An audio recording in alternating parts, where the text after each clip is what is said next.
Next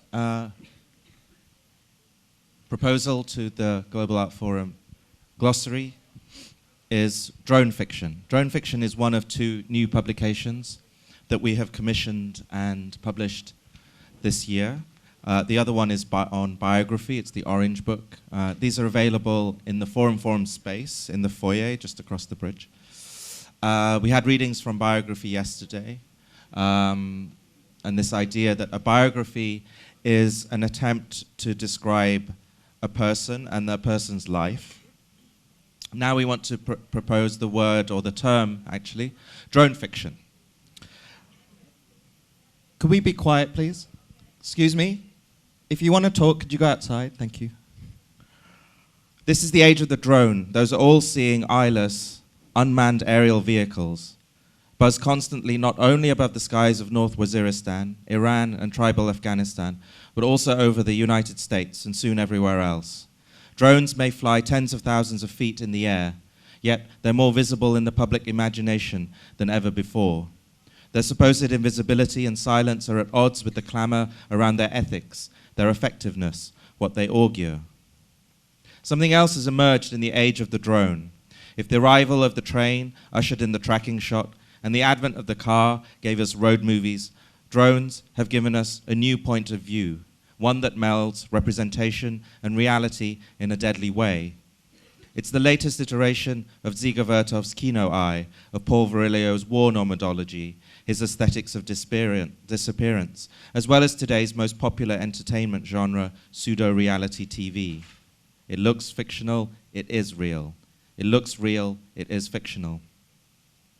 Drone fiction, then, imagines the trajectory of an RQ-170 Predator drone and has asked 4 writers to describe successive episodes from its flight. The entertainment industry is called upon to neutralize the drone's toxic PR in My Story, and after taking off from an American base in Pakistan, a Predator flies north to North Waziristan, where Raya Badran lets us hear what hundreds of thousands of civilians have to endure every night, the ominous hum of the drone, which cannot be seen. From here, Hu Fang guides it heaven-bound, where it dreams the hanging gardens of Babylon, and thereafter, Guy mannes-abbott steers our drone back to the Earth's atmosphere, only to have it dragged down by the Iranian military. One of the other texts that have been included in here are a series of, is a project by Josh Begley, where he attempted to tweet every drone strike in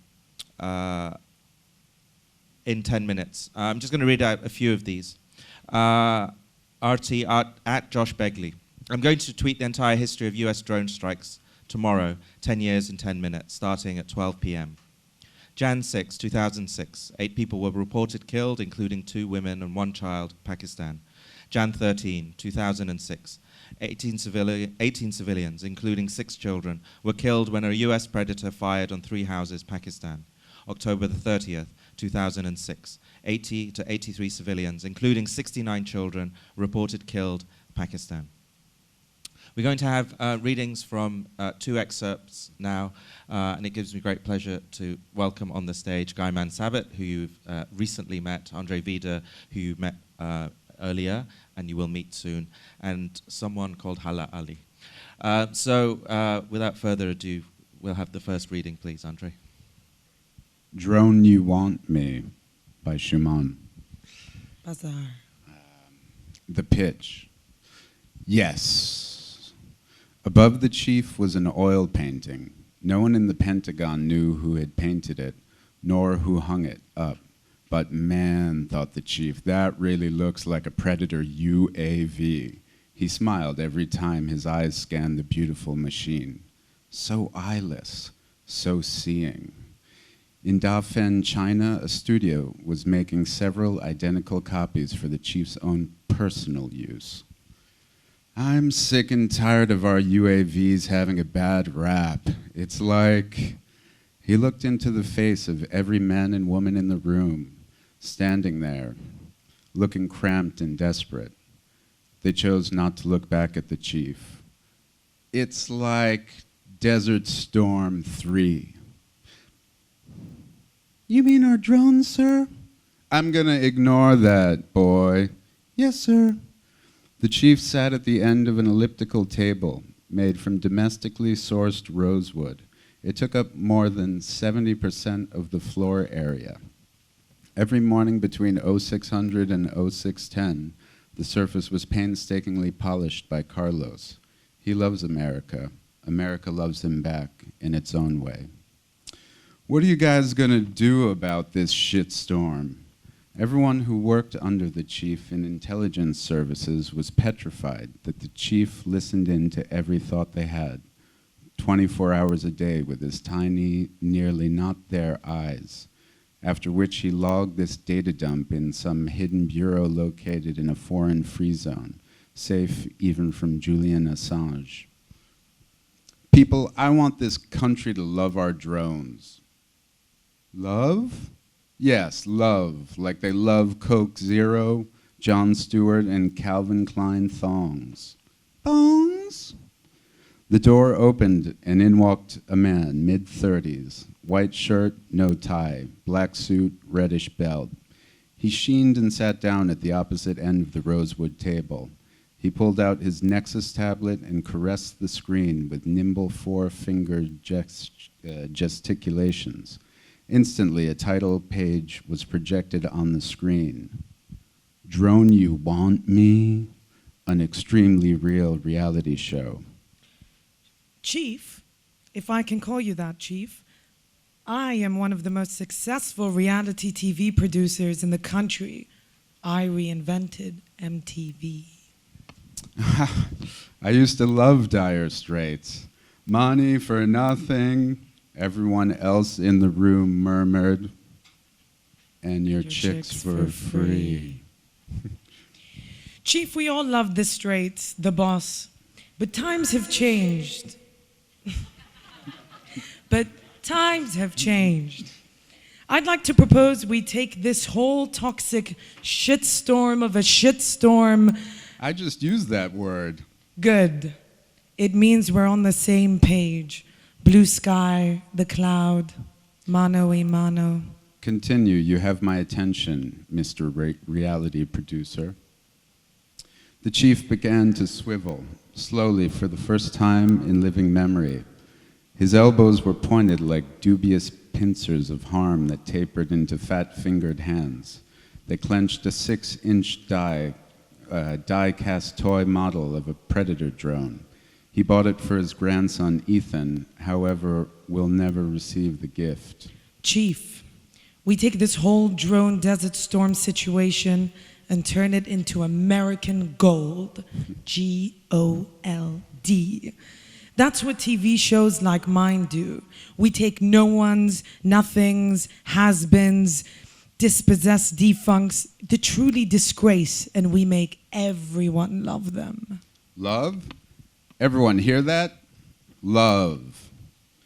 The chief's eyes had not lit up like this since that pretzel crisis of 2002. With your blessing, our new show will have America naming their children after drones within 6 months. Altair, Global Hawk, Prowler 2, Fire Scout, INAT, Mariner. Solid names. The chief ordered his aide to spin him round really, really fast. He missed flying at Mach speed, now swiveling a full 360 degrees, looking up at the drone painting, smiling. Did the chief have sex last night or something? That's what all the men in the room were thinking. Did the chief read The Secret last night? That's what the 6 women in the room were not thinking. Then we're good to go, Chief? You have clearance.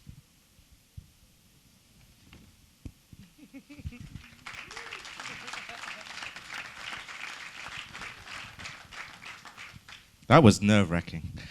And now we have Guy. Where's Charles? Where's Charles? Charles? Charles? It's okay. Oh, he's hiding behind Omar. Okay, next up, Guy mannes-abbott is reading from Guy mannes-abbott's piece. Oh, yeah. I'm going to read the second half of the story, which sort of may not make sense, but so it's like it cuts an arc, and we'll get this bit of the arc. And just please bear in mind it's a story, so the voice is not mine. Okay, here we go. Which way out today? Across the desert of mirroring light, southwest of Kandahar and on towards seas of Iranian salt, or valley trailing to Herat with a little shot of adrenaline over the border posts and in that way. I love what I do, going straight up and out, freed of soil and sand. I'm a human fly. It's spelled F-L-Y. That Cramp song was my daddy's favorite. Now they're selling Nissans with it all day long on TV back at the base. I can't get it out of my head. I say... No, not yet. If you... I've recorded all of this time and time again. Soon I'll be equipped to scan through the ground to the actual roots of terror. Right now I'm coming in so low that I'm going to shave the walnut trees of munitions as I head back up the valley. Never seen it like this, though. Fields of knots and squares, lines of bullet-bearing vines. I say buzz, buzz, buzz. At this height, I'm not invisible, so it must be important. I'm scanning pylons, water pumps, kids on the school run. Flat ground, another town in the distance, craggy mountain ridges rising to my left and right. A single strip of tarmac running like a seam. It appears I'm being guided into a movie set, but it must be a training base of ours. Can't see the strip. Whoa, another sharp turn, straightening again. How alluring. Something's not right. Crop after crop form a chaotic quilt in front of me. These peculiarly ornate pathways are made for and by feet in this land of bunkers and bullet trees. In the beginning, I really did think the pistachios were bullets, the walnuts small hand grenades. Now my dials are down, indicators dimmed, off, definitely off. And it's just because... Flat, flat, flat. A thin layer of ground between me and the source of all our problems, the scariest secrets on earth. Down in that soil is everything we stand against. A bang, a definite bang. I've got none of my backups, no dials, lights, nothing, and I'm coming down in the dirt. Is this for real? Surely can't have been hacked, but I'm down, definitely down, and powered off, scraping, grating, surfing to a thickening halt. An exhalation in still silence. Now unfamiliar men are all over me, screaming, shouting. There's so much noise and everything's different. What am I looking at? My job is to reveal. I'm not used to looking for myself. Everything appears dimly lit down here between shades of brown complexity. I can see a lot of people, vehicles darting around, and I'm being moved between bright green vines, grapes. The screaming is pleasure. Everyone is smiling through beards, talking code. This is not part of any plan. These are not our guys. We're coming to a halt outside a large, poorly camouflaged building. Who are these people? Smiling, talking, holding each other warmly. They're brushing, cleansing, caressing me. Don't know why. Third day, hangar, bright lights, film crew and uniformed men. Now I can see clearly. I'm looking at them, they are looking at me. What to think? If these are not terrorists, who or what are they? Whatever the answer, there are so many children that it looks like a kindergarten behind the cameras. While they complete a circle, a mother reads from a book bearing an elephant. In the other corner, women busy themselves in an improvised kitchen. I'm watching the screen, and it's watching me. I'm wearing a skirt in stars and stripes that reads, "The US cannot do a damn thing." The screen is talking about me too. RQ-170, Creech, Skunk Works, worth $6 million? I've never been so praised. Not when I first arrived in Kandahar, not even after Abbottabad. I went buzz, buzz, buzz. 7 days have passed.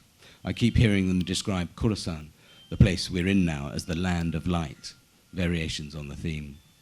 Inside here, time is marked by periods of electric illumination and mobile phones. Outside, I glimpse a light that is novel to me. The place itself looks different from here, in my own eyes. Just because. I hear they want to reproduce me. Can't avoid the admiring tone in their voices. It's good to stand face to face with them, bare-winged and vulnerable, in place where things begin.